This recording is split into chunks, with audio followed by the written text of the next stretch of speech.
والنفاق ونستغفره ونتوب إليه من سوء الأفعال والأخلاق ونشهد أن لا إله إلا الله وحده لا شريك له المحسن الرحيم الخلق اللهم صل وسلم على سيدنا محمد أفضل الخلق على إله وعلى آله وأصحابه فائزين بنصح الأمة في الآخرة صلاة وسلاما دائمين متلازمين إلى يوم التلاق.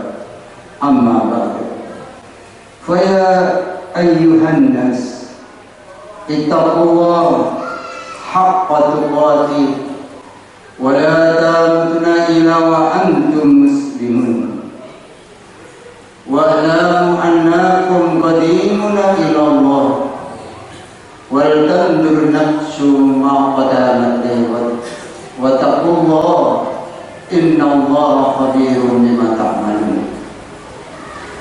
Hadirin yang dimuliakan Allah Subhanahu wa Ta'ala, marilah kita senantiasa meningkatkan ketakwaan kita kepada Allah Subhanahu wa Ta'ala dengan menjalankan perintah-perintah Allah dan menjauhi larangan-larangan Allah.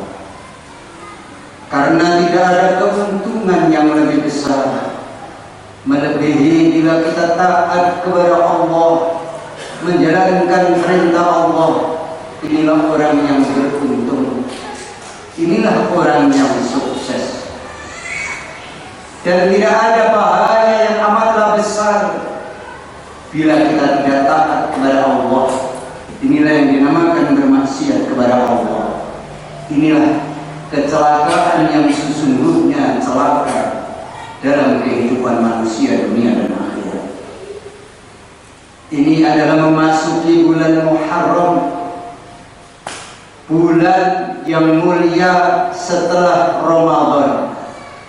Maka banyak amalan-amalan yang harus kita kerjakan agar masalah-masalah yang ada dalam kehidupan ini selesai. Maka caranya dengan amal agama. Hadirin yang dimuliakan Allah Subhanahu wa Ta'ala, pada bulan Muharram ini kita mendapatkan pelajaran yang sangat besar dari Allah. Pada bulan Muharram yang mulia ini, Allah telah memberi pelajaran yang sangat besar kepada kita. Pada tanggal 10 Muharram, Allah Subhanahu wa Ta'ala mendatangkan pertolongan kepada Nabi Musa alaihissalam. Pada bulan Muharram, Allah memberi pertolongan kepada Nabi Ibrahim. Seluruh nabi-nabi ditolong oleh Allah pada bulan Muharram. Maka bulan ini adalah bulan yang sangat dimuliakan oleh Allah Subhanahu wa Ta'ala. Jamaah yang dirahmati Allah Subhanahu wa Ta'ala, pada saat itu Nabi Musa dan kaum Bani Israel telah selamat dari penindasan yang dilakukan oleh Fir'aun pada bulan Muharram ini. Maka di bulan Muharram itu Fir'aun dihancurkan oleh Allah. Ini pelajaran bahwa orang-orang yang berusaha ingin sukses tanpa agama maka akan mendapatkan celaka belaka. Jadi kalau kita ingin sukses tadi, kuncinya mengamalkan agama. Bila kita tidak mengamalkan agama, jangan berharap untuk sukses dunia dan akhirat.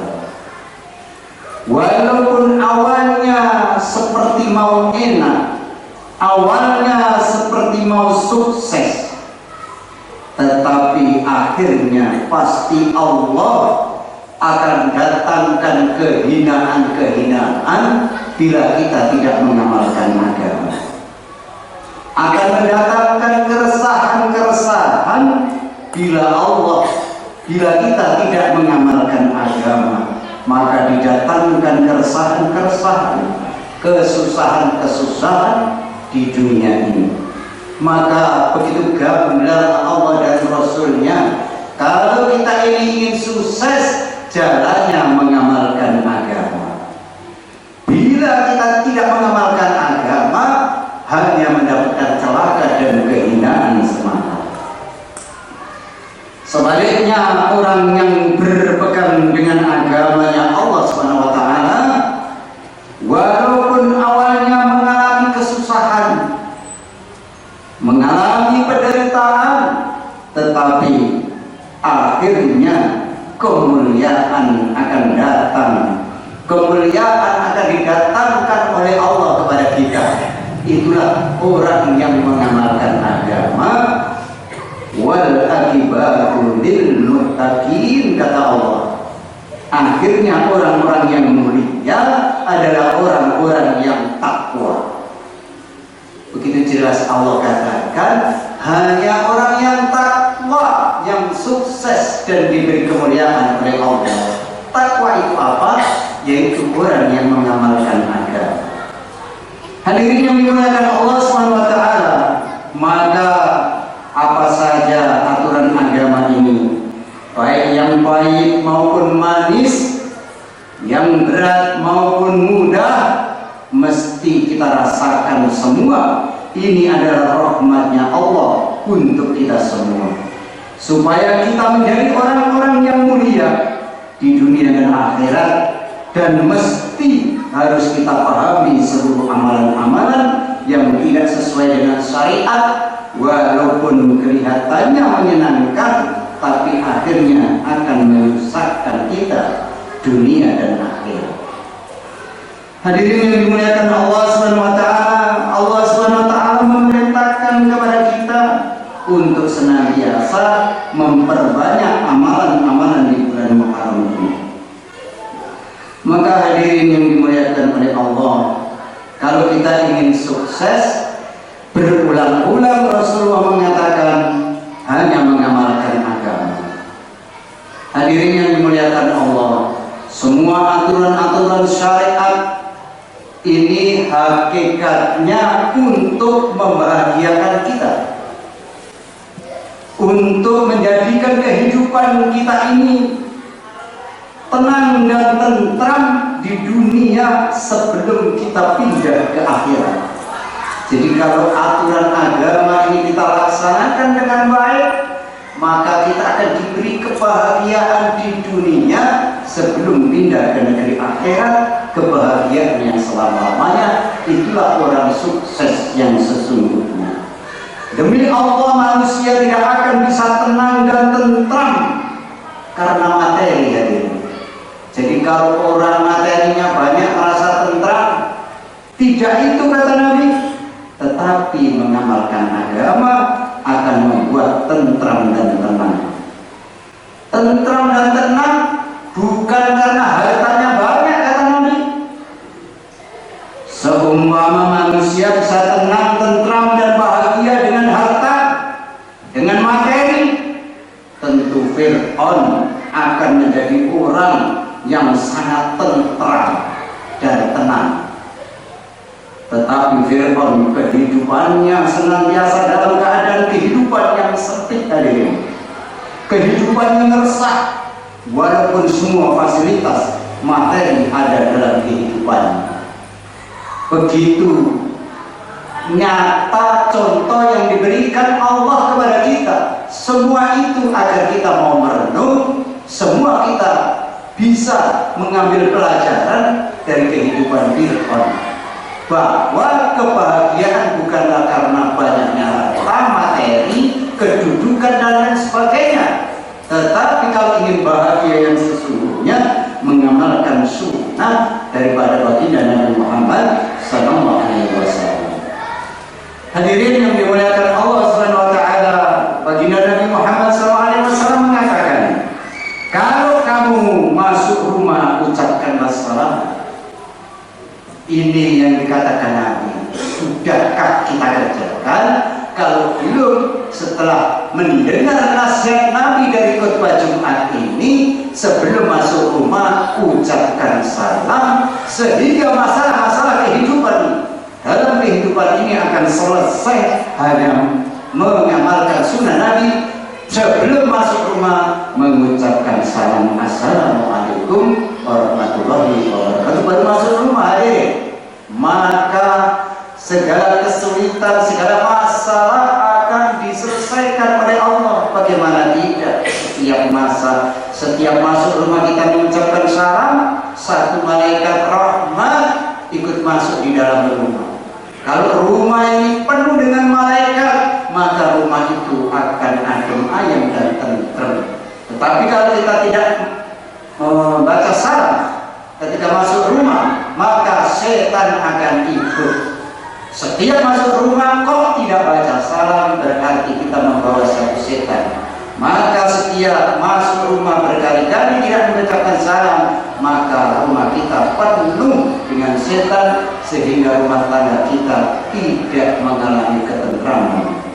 Itulah satu sunnah yang ringan, tapi bila dilaksanakan akan membawa kehidupan kita menjadi kehidupan yang barokah. Alangkah mudahnya arahan baginda Nabi Muhammad SAW, tapi alangkah sedikitnya orang yang mengamalkannya.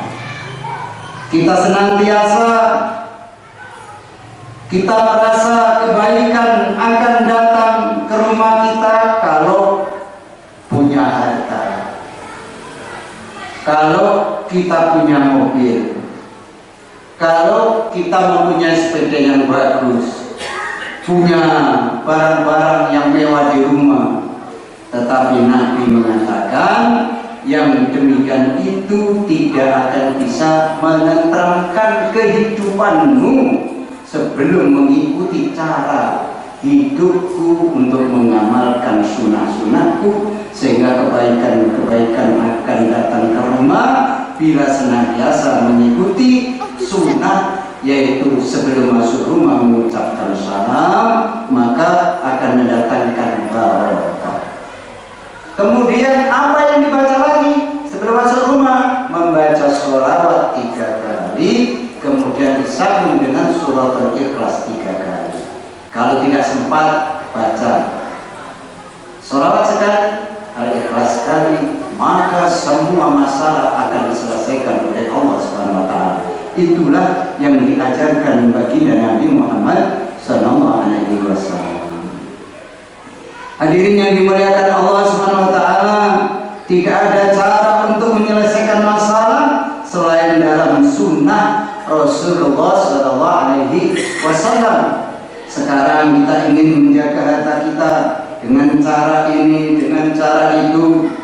Baginda Nabi mengarahkan kepada kita, jagalah hartamu dengan membayar zakat.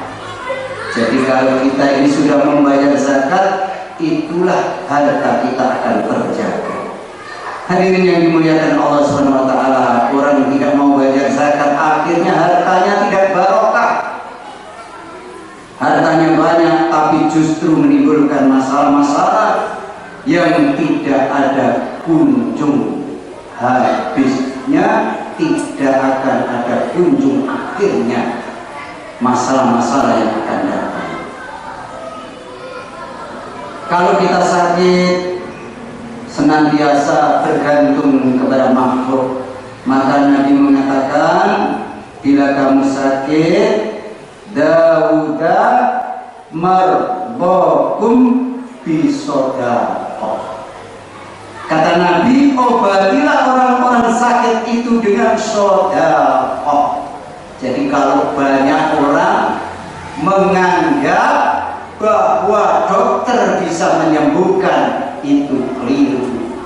Yang menyembuhkan keyakinan kita hanyalah kepada Allah Subhanahu wa Ta'ala. Dokter hanya suatu sarana media untuk ikhtiar saja.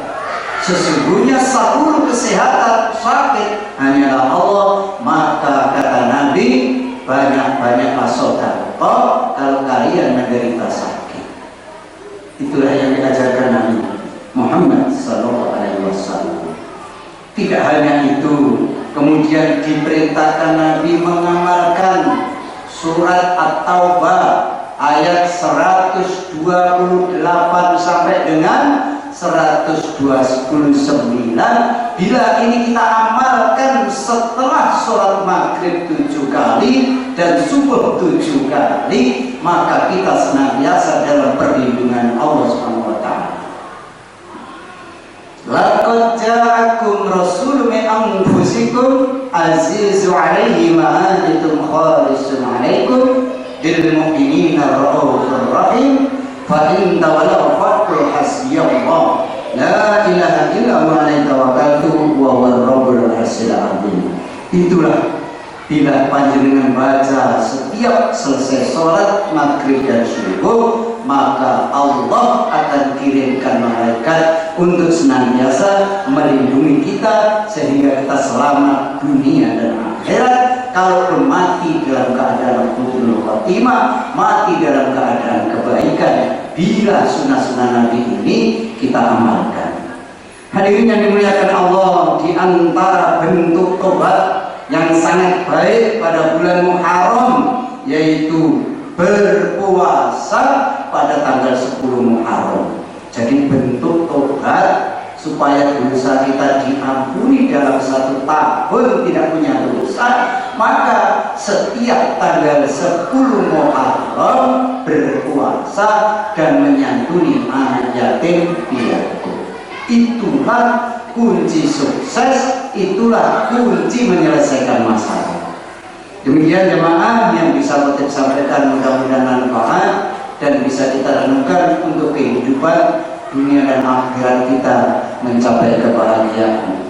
Ja'alana Allah wa iyyakum minal faizin al-amin wa adkhalana wa iyyakum fi zumratil muttaqina mu'minina muqimin. A'udzu billahi minasyaitonir rajim. Bismillahirrahmanirrahim. Wal 'asri innal insana lafi khusr illa alladziina aamanu wa 'amilus solihati wa tawassaw bil haqq wa tawassaw bis sabr wa qur rabbighfir warham wa anta khairul